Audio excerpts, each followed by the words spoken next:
आपको पता है, जब मैं छोटी थी तो मेरी एक कज़िन कैलिफोर्निया जाने वाली थी अपनी स्टडीज़ कंप्लीट करके। She was going there for a job.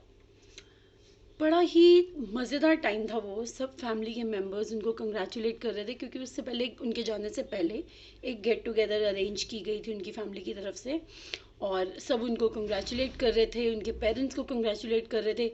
ये सब देख के मुझे लगा कि यार, लाइफ की अचीवमेंट ना यही है, फ़ॉरेन जाके सेटल होना।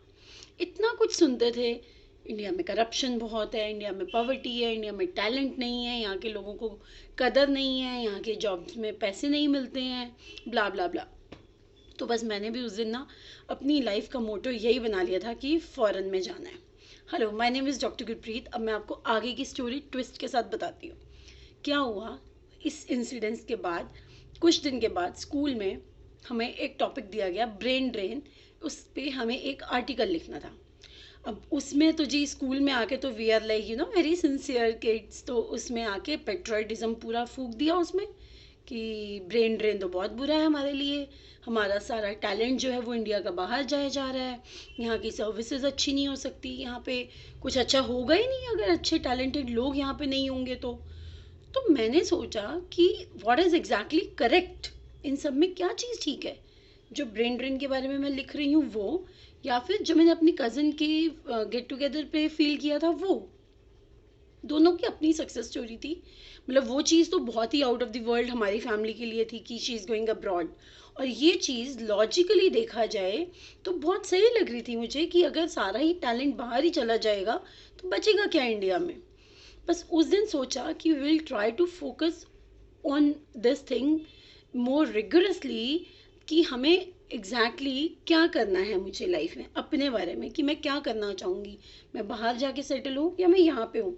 अब दोनों के लिए रीजनिंग शुरू हो गई, क्या करना चाहिए क्या नहीं करना चाहिए। बहुत टाइम तक यही ठीक लगा कि पढ़ने के बाद वहाँ जाना है, ठीक है लिख दिया ब्रेन ड्रेन में, बट स्टिल जाना तो है वहाँ पे, बाहर जाके सेट होना है। लेकिन जब जॉब के टाइम आया तो तब रियलाइज़ हुआ कि जो चीज़ इंडिया में है ना, वो कहीं नहीं है।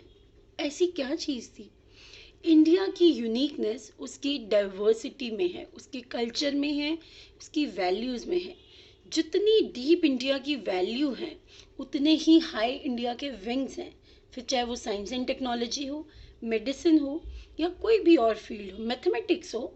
जब मैं मेडिसिन पढ़ रही थी, आयुर्वेदा पढ़ रही थी, तब रियलाइज़ हुआ कि सारा का सारा मॉडर्न मेडिसिन सिस्टम जो है वो तो आयुर्वेद से ही आया है, and Ayurveda is the oldest text.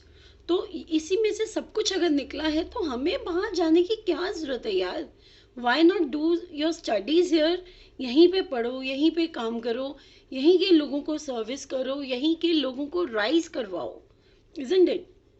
फिर और पढ़ा, और डाइवर्सिटी के बारे में पता चलता गया।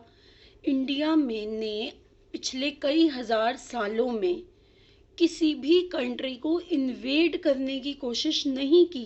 यस, हजारों सालों पुरानी हिस्ट्री की बात कर रही हूँ मैं। अभी तक till date India has never try to invade any other country. That's a really big achievement for India. उसके बावजूद India is growing at a good pace. India is the fastest growing economy in the world. India is growing great guns in the field of science and technology. बहुत कुछ बन रहा है यहाँ पे। We are at number 5 in space exploration programs, जो कि most advanced form of science है। मेडिसिन में हम बहुत अच्छा कर रहे हैं। We are doing really good in medicine, in pharmaceuticals, in everything, in researches, all this stuff. Mathematics, algebra, the invention of zero, everything started here. So why are we so much in the inferiority complex that we are at here, we are at India? Because हमें क्या पता है, India में बहुत corruption है, India में बहुत poverty है, इंडिया में ये प्रॉब्लम है, इंडिया में वो प्रॉब्लम है। बट ये सब प्रॉब्लम्स बाकी कंट्रीज़ में भी हैं, लेकिन वो हमें दिखती नहीं हैं बिकॉज हम देखना नहीं चाहते हैं। तो the point is, where you focus your energy you will find more of it. तो अगर हम इंडिया की इंस्पिरेशनल चीज़ों पे अपने आप को फोकस करते हैं तो we will get to know more about good things of India. जो कल्चर, जो वैल्यू, जो ट्रेडिशंस इंडिया के हैं वो पूरे वर्ल्ड में कहीं पे नहीं है। And believe me, they are the reasons that make us different from rest of the world. सारे जहाँ से अच्छा ये हिंदुस्तान हमारा हमारा। Thank you.